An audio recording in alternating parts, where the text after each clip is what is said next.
ইন্নাল কুরআন ইয়াজিউ ইয়াউমাল কিয়ামাতি, কিয়ামতের ময়দানে কুরআন উপস্থিত হবে।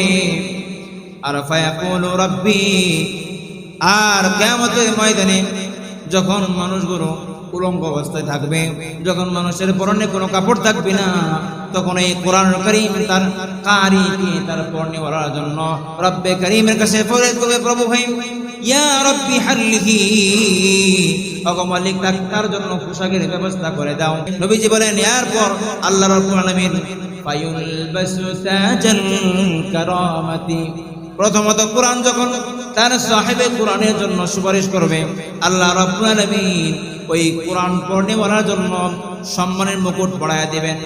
এরপর কোরআন আবার বলবে সুম্মা ইয়াকুলু ইয়া রাব্বি জিদহু, এরপর কোরআন আবার বলবে ওগো মালিক প্রভু হে আরো তাকে সম্মান বাড়ায়া দাও।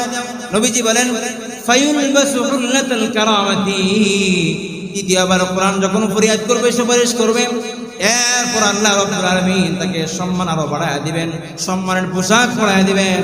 শেষ পর্যন্ত কোরআন বলবে সুম্মা ইয়াকুলু ইয়া রাব্বি ইরদা আনহু, শেষে কোরআন বলবে ওগো মালিক তুমি তার উপর চিরস্থায়ীভাবে সন্তুষ্ট হয়ে যাও।